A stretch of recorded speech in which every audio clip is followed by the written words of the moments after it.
নমস্কাৰ বাস্তু আছাম অনুষ্ঠানলৈ আপোনালোক সকলোকে স্বাগতম জনাইছো। আশা কৰোঁ আপোনালোক সকলো ভালে আছে, কুশলে আছে, মংগলে আছে।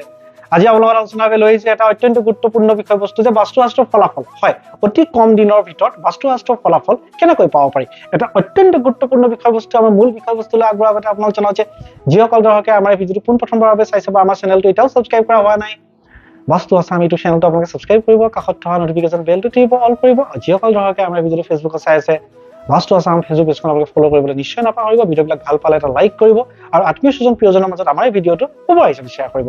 আজি এটা ভাবিব নোৱাৰা বিষয় আপোনালোকৰ সন্মুখত লৈ আহিছো যে অতি কম দিনৰ ভিতৰত অতি কম দিনৰ ভিতৰত বাস্তুশাস্ত্ৰৰ ফলাফল আপোনাৰ ঘৰখনত আপুনি তথা আপোনাৰ পৰিয়ালটোৱে কেনেকৈ লাভ কৰিব পাৰিব। আমাৰ মূল বিষয়বস্তুলৈ আগবঢ়াৰ আগতে আপোনালোক সকলোকে জনাই লওঁ কিতাপৰ কথা। ইতিমধ্যে সকলোৱে গমেই পাইছে আমাৰ দ্বাৰা ৰচিত বাস্তুশাস্ত্ৰৰ ওপৰত দুখনি গ্ৰন্থ। প্ৰথমখনি গ্ৰন্থ বাস্তুশাস্ত্ৰৰ পৰিৱেশ সলনি কৰক আপোনাৰ ঘৰখন, আৰু দ্বিতীয়খনি গ্ৰন্থ বাস্তুশাস্ত্ৰৰ পৰিৱেশ সৌভাগ্যশালী কৰক আপোনাৰ ঘৰখন। হয়, বৰ্তমান এই দুখন গ্ৰন্থ অনলাইন যোগে এভেইলেবল আছে। অফলাইন যোগে বা অসমৰ কোনো কিতাপৰ বিপণীত আপোনালোকে এই গ্ৰন্থ ক্ৰয় কৰিব নোৱাৰিব। আমাৰ স্ক্ৰীনত যি নাম্বাৰ দিয়া আছে সেই নাম্বাৰত ফোন কৰিব নালাগে। হোৱাটছআপ যোগে আপোনাৰ নাম আৰু সম্পূৰ্ণ ঠিকনা আমালৈ প্ৰেৰণ কৰি যোন য'তে আছে নিজ নিজ ঘৰত থাকিয়েই আপুনি কিতাপৰ এটা কপি সংগ্ৰহ কৰিব পাৰিব। ইতিমধ্যে অসমৰ শত সহস্ৰ লোকে এই কিতাপ ক্ৰয় কৰি নিজৰ ঘৰখন বাস্তুসন্মত কৰিছে, শাস্ত্ৰসন্মত কৰিছে।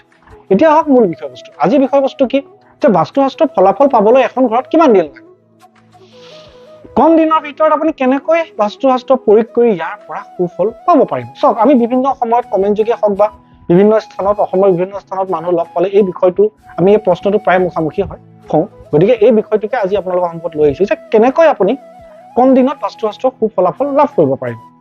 মই চাওক মই স্পেচিফিক 5টা কথা জনাম, ইয়াতেই গোটেই সাৰমৰ্ম সোমাই আছে। প্ৰথমটো চাওক, আমি এটা কথা কৈছো যে বাস্তুশাস্ত্ৰ আজি যোৱা 2-3 বছৰে আমাৰ প্ৰায় 500-550 ভিডিঅ' আছে।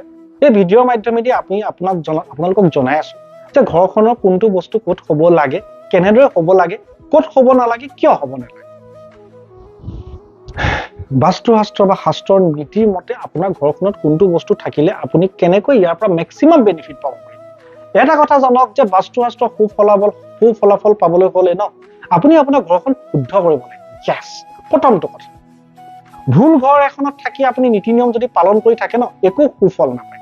সবচে ইম্পৰ্টেণ্ট কথা, আপুনি হয়তো ভাবি আছে মই শুদ্ধ কৰিম, ঘৰখনৰ অৱস্থানখিনি আপুনি একেই ৰাখিছে, আপুনি জানেও কৰিম বাবে আপুনি পেণ্ডিং কৰি থৈছে, সৰু সুৰা নীতি নিয়ম মানি আছে, ৰিজাল্ট।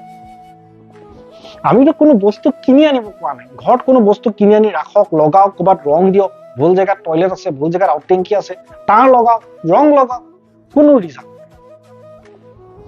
সেইকাৰণে প্ৰথম কথা চাওক, আপুনি যেনেকৈ ডক্তৰ এজনক যেতিয়া আপোনালোকে চিকিৎসক এজনৰ ওচৰলৈ গ'লে চিকিৎসকে দৰৱ দিব, সেই দৰৱ খালেহেতো আপুনি ভাল পাব আমাকো আপোনালোকে ঘৰ মাটি ভেটি আপোনালোকে ডক্তৰ নিচিনা বুলিয়ে ভাবো। আমি যিখিনি কথা কৈছো সেইখিনি প্ৰয়োগ কৰি আপোনাৰ ঘৰত যিমান শুদ্ধ কৰিব সিমান আপুনি ইয়াৰ খুব ফলাফল পাব। 2 নম্বৰ, সমাধান। সমাধান সদায় প্ৰথম, প্ৰতিকাৰ নহয়। যিকোনো প্ৰতিকাৰ, চাওক, আমি সাধাৰণতে জানে আপোনালোকে যে আমি প্ৰতিকাৰৰ ওপৰত গুৰুত্ব নিদিওঁ, আমি 100% সমাধানে কওঁ। কাৰণ চাওক, 100% ৰিজাল্ট পাবলৈ হ'লে সমাধান কৰিব লাগিব, সমাধানেহে আপোনাক 100% ফলাফল দিব। যিকোনো প্ৰতিকাৰ, যিকোনো 40-50% সমাধানতকে বেছি নহয়। নৰ্থ ইষ্টত টয়লেট আছে, চাউথত পানী আছে, আউটটেংকি আছে, ৰং লগালে তাৰ লগালে ইয়াৰ পৰা কেনেকৈ আপোনালোকে সুফল পাব। সেইকাৰণে আমি প্ৰতিকাৰলৈ নাযাওঁ। আপুনি যদি কয় মই কৰিব নোৱাৰো মানে আপোনাৰ ভাগ্যত ভুগি থকাটো লিখা আছে। যেতিয়া কৰিব পাৰিব, যেতিয়া কৰিব তাৰ আপুনি সুফল পাব। সেইটোৱেতো বাস্তুশাস্ত্ৰৰ নীতি। সেইকাৰণে চাওক, সমাধানটো আপোনাক, প্ৰতিকাৰটো দিয়াটো অতি সহজ, আপোনাক সন্তুষ্ট কৰা হয়, ৰাইজেতো ফল একেবাৰে নাপায় সেইটোৰ পৰা। টয়লেটটো ভুল জেগাত আছে, আপুনি জানে, ভাঙিবলৈ অসুবিধা, কোনো কথা নাই। 1 বছৰ সময় লওক, 2 বছৰ সময় লওক, পইচা গোটাওক, ভাঙি শুদ্ধ জেগালৈ আনক। 2 বছৰ আপুনি কষ্ট হ'ল তাৰ পাছৰটো 20টা বছৰ আপুনি শান্তিত কটালে। সেইটোৱেই আমাক লাগে। আপুনি যদি বাস্তুশাস্ত্ৰৰ ৰিজাল্ট পাবলৈ হয় প্ৰতিকাৰলৈ নাযাব, সমাধানলৈ যাব। কিয়? সমাধানটোৱে হৈছে 100% ফলাফল। 3 নম্বৰ, কিছুমান মানুহৰ আমি প্ৰশ্ন মুখামুখি হওঁ যে চাকি জ্বলাইছো, তুলসী তলত চাকি দিছো, হালধি পানী ছটিয়াইছো, বৃহস্পতিবাৰ মানি আছো, আমুক এই সৰু সুৰা নীতি নিয়ম কৰি আছো, কিন্তু আমি তেনেকৈ সুফলাফল পোৱা নাই। মই এটা কথা আপোনাক জনাই থওঁ, আপোনাৰ ঘৰত যদি 100% ভুল হৈ আছে, 80-90% ভুল হৈ আছে, 2%, 5% ৰিজাল্ট দিয়া কামখিনি কৰি আপুনি কেনেকৈ ৰিজাল্ট?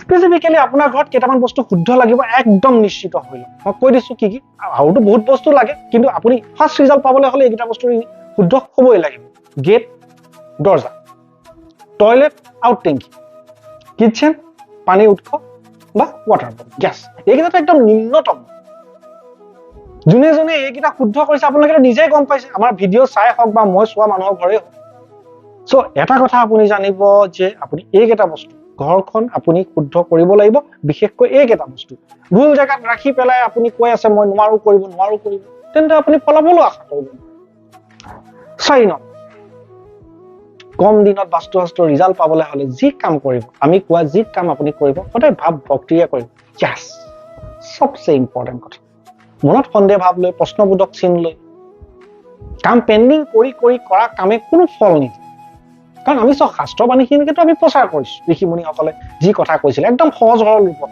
কাৰণ এটা বহুত জটিল বিষয় আমি এনেকৈ আপোনালোকক প্ৰকাশ কৰিবলৈ চেষ্টা কৰিছোঁ যাতে আপোনালোকে এইখিনি সদায় সন্মুখত যেতিয়া আপোনালোকে শুনিছে এনেকুৱা লাগে যে সাধাৰণ কথা অতি সহজ কথা কিন্তু বিষয়টো ইমান সহজ নহয় যি কি নহওক মই ক'ব বিচৰা কথাটো কি যে বাস্তুশাস্ত্ৰ প্ৰয়োগ কৰাৰ পাছত এখন ঘৰখনত যদি 4জন 5জন সদস্য আছে ন প্ৰত্যেকেই ইয়াৰ বেনিফিট হয় কিন্তু সোনকালে বেনিফিট সেইজনে পাব যিজনৰ ভাৱ ভক্তি বেছি জাস প্ৰত্যেকজনে মনত ৰাখক এইটো কথা that is very much important 5 number আৰু অন্তিম মূৰ দোৱাবলৈ শিকিব জাস আপোনাৰ ঘৰত পানী টিউবৱেল হিচাপে বতাহ গছ গছনি হিচাপে বিভিন্ন প্ৰকাৰে বিৰাজমান মূল দুৱাৰত হওক কিটচেনৰ জুইকুৰাত হওক গেটখনত টিউবৱেলটোত হওক সদায় সেৱা কৰিবলৈ শিকিব ৰাতিপুৱা ঘৰৰ পৰা কামলৈ ওলাই যোৱাৰ আগতে এটা কথা কি মনত ৰাখিব প্ৰকৃতিৰ আগত আপুনি যিমান মূৰ দোৱাব ন প্ৰকৃতিটো অপুৰন্ত শক্তিৰ উৎস যিমান মূৰ দোৱাব প্ৰকৃতিয়ে সিমান দিব কিন্তু তাতো এটা কথা আছে দক্ষিণ দিশত টিউবৱেলটো আছে তাত গৈ সেৱা কৰি একো লাভ নাই yes প্ৰত্যেকেই জানক উত্তৰ দিশত কিটচেনটো আছে সেইকৰা অগ্নিত সেৱা কৰি একো লাভ যদি সুফল পাবলৈ হয় দক্ষিণ দিশৰ টিউবৱেল বৰিং আপুনি উত্তৰ দিশলৈ আনক উত্তৰ দিশৰ চৰু আপুনি দক্ষিণ দিশলৈ আনক তাৰ পাছত তাত সেৱা কৰিহে লাভ মই ক'ব বিচৰা কথাটো কি আপুনি যিমান মূৰ দোৱাব ন প্ৰকৃতিয়ে আপোনাক সকলো দিব প্ৰকৃতিৰ কামেই হৈছে দিয়া মাথো আমি ল'বলৈ জানিব লাগে yes এতিয়া 5টা কথা জনালো এতিয়া কথাটো হ'ল যে কিমান সময় লাগে চব আমাৰ হাতত এনেকুৱা এক্সাম্পল আছে ঘৰ এখন চোৱাৰ পাছত এসপ্তাহতো ৰিজাল্ট পায় এমাহতো ৰিজাল্ট পায় কিন্তু মই আপোনাক এজ এ এভাৰেজ কৈছো মিনিমাম 6 মান্থছ টাইম লাগে মেক্সিমাম এবছৰ টাইম লাগে তাতকে বেছি আজিলৈকে লগা নাই কম হওক বেছি হওক কোনোবাই এসপ্তাহত পাইছে নেক্সট ডে ৰিজাল্ট পাইছে দুৱাৰখন সলনি কৰক দুৱাৰখনটো সলনি কৰি নেক্সট ডে ৰিজাল্ট পোৱা মানুহৰ সংখ্যা অসমত বহুত আছে কিন্তু মই এজ এ এভাৰেজ আপোনালোকক কৈছো মই দেৰিকৈ ধৰিছো বাৰু 6 মাহ সময় লাগে মিনিমাম ঘৰ এখনত বাস্তুশাস্ত্ৰৰ মতে শুদ্ধ কৰাৰ পাছত ইয়াৰ পৰা সুফল পাবলৈ এতিয়া কথাটো হ'ল কোনোবা এজন মানুহে পালে এমাহত কোনোবা এজন মানুহে পালে 8 মাহত পাৰ্থক্যটো কি হৈছে এটা কথা আপুনি জানক যে আপোনাৰ ধৰক বহুত দুখ আছে সেই দুখখিনিতো আপোনাৰ খণ্ডন হ'বলৈ এটা সময় লাগে ন আপুনি শুদ্ধ কৰিছে মই বুজি পাইছো কিন্তু শুদ্ধ হ'বলৈ এটা সময় লাগে সেই সময়খিনি যে লাগিলে সেই দুখখিনি আপোনাৰ জনম কুণ্ডলীত থকা সেই বেয়া বস্তুখিনি কাট খাওঁতে সময় লাগিল জাস প্ৰতিজন মানুহে মনত ৰাখক 3 নম্বৰ সবচে ইম্পৰ্টেণ্ট কথা মই ধৰি লৈছো আপুনি বাস্তুশাস্ত্ৰ মতে ঘৰ এখন শুদ্ধ কৰিলে যেতিয়া শুদ্ধ কৰিলে কিচেনটো আনিলে দৰ্জাখন শুদ্ধ কৰিলে পানীটো শুদ্ধ কৰিলে পায়খানা শুদ্ধ কৰিলে যিয়ে নকওঁ যি দিনা শুদ্ধ কৰিলে 1% পজিটিভিটি মই নিম্নতমটো ধৰিছো 1% বেনিফিট এদিনত যদি 1% বেনিফিট 365 দিনত 365% বেনিফিট জাস আৰু এটা কথা আপুনি জানিব 20-30 বছৰ ধৰি যদি আপুনি ভুল জেগা এটাত পূজা কৰি আছে পায়খানা কৰি আছে ভুল জেগা পানী খাই আছে যিদিনাখন আপুনি সলনি কৰিব একেদিনাখনতো চব চেঞ্জ হৈ নাযায় ন গছজোপাটো ৰুলেতো ফলটো লাগিবলৈতো সময় লাগে কিন্তু হোৱাটোতো খাটাং তাৰমানে মই ক'ব বিচৰা কথাটো কি আপোনাক ভুল হওক শুদ্ধ হওক তাৰ ৰিজাল্ট পাবই ভুল হৈ আছে ডেইলি 1% কে আপোনাক নিগেটিভ কৰি আছে যিদিনাখন শুদ্ধ কৰিলে নিগেটিভটো 0 হ'ল সেইদিনাখনৰ পৰা 1% কে আপোনাৰ ঘৰত বেনিফিট হৈ আছে সো যেতিয়া বাস্তুশাস্ত্ৰ আপুনি আপোনাৰ ঘৰত প্ৰয়োগ কৰিব আমিতো 500-550 ভিডিঅ' আছে মই কেইখন ঘৰ চাব খুব লিমিটেড ঘৰ মই চাবলৈ যোৱা কিন্তু আমি ভিডিঅ' যোগে ইমানখিনি কথা কিয় কৈছো যিখিনি ঘৰ মই চাব নোৱাৰো য'ত যাব নোৱাৰো সেইখিনি মানুহে যাতে আমাৰ এই কথাৰ দ্বাৰা উপকৃত হয় আমি কিতাপৰ ব্যৱস্থা কৰিছো সো এইখিনি প্ৰয়োগ কৰি আপুনি অতি কম দিনত কম দিনত বাস্তুশাস্ত্ৰৰ ফলাফল আপুনি আপোনাৰ ঘৰত পাব পাৰে জীৱনটো আপুনি বিচৰা ধৰণে অতিবাহিত কৰিব পাৰে আপোনাৰ এখন ৰুগীয়া ঘৰ এখন আপুনি শুদ্ধ কৰিব পাৰে, আপুনি উদ্ধাৰ কৰিব পাৰে। আশা কৰোঁ আজি এই ভিডিঅ'টোৰ মাধ্যমত এটা অতি গুৰুত্বপূৰ্ণ বিষয় আপোনালোক জনাব পাৰিলোঁ। যিমান পাৰে ভিডিঅ'টো শ্বেয়াৰ কৰক, অসমৰ চুকে কাৰণে শ্বেয়াৰ কৰক। যিমানে শ্বেয়াৰ কৰিব সিমানে মানুহে জানিব আৰু সিমানে মানুহ উপকৃত হ'ব। আমি সকলো জীয়াই আছো কিয়? পুণ্য অৰ্জন কৰিবলৈ, পুণ্য সঞ্চয় কৰিবলৈ, আমাৰ জীৱনত এটা এটাকৈ পুণ্য সংযোজন কৰিবলৈ। বাস্তু আছাম ইউটিউব চেনেলটো যদি এতিয়ালৈকে ছাবস্ক্ৰাইব কৰা নাই ছাবস্ক্ৰাইব কৰিব। ফেচবুক পেজখন যদি ফ'ল' কৰা হোৱা নাই ফ'ল' কৰিবলৈ নিশ্চয় নাপাহৰিব। আমাৰ সদ্য প্ৰকাশিত গ্ৰন্থকেইখন যিসকল দৰ্শকে এতিয়াও ক্ৰয় কৰা নাই, আমাৰ স্ক্ৰীণত দিয়া নম্বৰত আপোনাৰ হোৱাটছআপ যোগে নাম আৰু সম্পূৰ্ণ ঠিকনা আমালৈ প্ৰেৰণ কৰি যোন য'তে আছে নিজ ঘৰত থাকিয়ে আপুনি কিতাপৰ এটা কপি সংগ্ৰহ কৰিব পাৰিব। ভিডিঅ'টো ভাল পালে এটা লাইক কৰিব, আপোনালোকৰ প্ৰশ্ন মতামত কমেণ্ট যোগে আগবঢ়াব আৰু আত্মীয় স্বজন প্ৰিয়জনৰ মাজত আমাৰ এই ভিডিঅ'টো উপহাৰ হিচাপে শ্বেয়াৰ কৰিব। ধন্যবাদ।